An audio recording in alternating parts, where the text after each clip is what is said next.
Dana Sparks, broker of Maximum One Greater Atlanta Realtors, and this week's contract tip has to do with the 8-day unilateral extension in the Georgia Association of Realtors contracts. The question is, when is 8 days actually 11 days? Well, let's back up. In the GAR contract, on paragraph B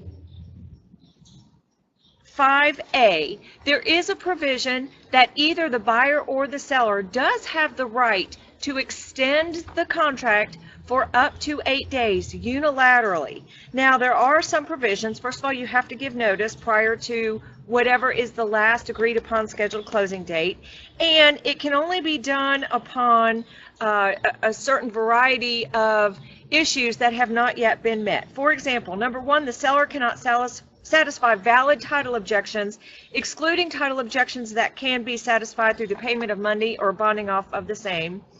And B, do not prevent the seller from conveying good and marketable title, as that term is defined in the contract. Or number two, the mortgage lender, if any, including an all-cash deal, or the closing attorney cannot fulfill their respective obligations as of the date of closing, provided that the delay is not caused by the buyer. Or three, the buyer has not received the required estimates or disclosures, i.e. for TRID, and the buyer is prohibited from closing under those federal regulations. And the unilateral extension can only be used one time per contract. Not one time per party, but one time per contract. But back to the question, when is 8 days 11 days? Well, further in the GAR contract on paragraph C4I, it states extension of deadlines. No time deadline under this agreement shall be extended by virtue of it falling on a Saturday, Sunday, or federal holiday, except for the date of closing. So if you are writing a contract and you fail to look at a calendar and you originally schedule your closing date for Saturday or Sunday, or federal holiday, the date of closing automatically gets moved to the next actual day that is the part that the attorney is open for business. It can't close on a Saturday, Sunday, or a federal holiday.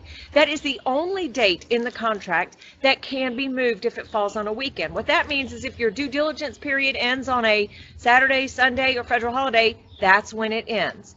So if you originally schedule your closing, I have a calendar here. This is May of 2017.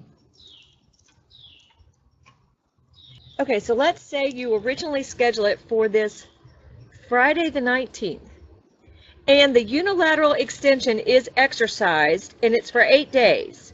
So 8 days from the 19th becomes Saturday the 27th. Can't close on a Saturday. So then we go to Sunday the 28th. Can't close the 28th. Then Monday the 29th is Memorial Day. Cannot close Memorial Day. So the next closing date that the parties can close is May 30th. Again, this is May of 2017. So from the original closing date of May 19th to May 30th, that is 11 days. 11 days is a long time for a buyer or a seller to wait to close, especially when they did not have any choice because the closing was extended by unilateral notice. Therefore, the other party did not have to agree to it. They had to extend the contract. This only happens when your original closing date is scheduled on a Friday, because 8 days from Friday is going to be Saturday. So at the very least, if your original closing date is on a Friday, the 8 days will turn into 10 days. If that 10th day, if that Monday is a holiday, it'll turn into 11 days. So just a tip, hope that helps you out. You guys look at your calendars when you're scheduling your closing dates and doing extensions by amendment. Thank you so much for watching. Again, Dana Sparks, broker of Maximum One Greater Atlanta Realtors, satisfying your needs with service, innovation, and education.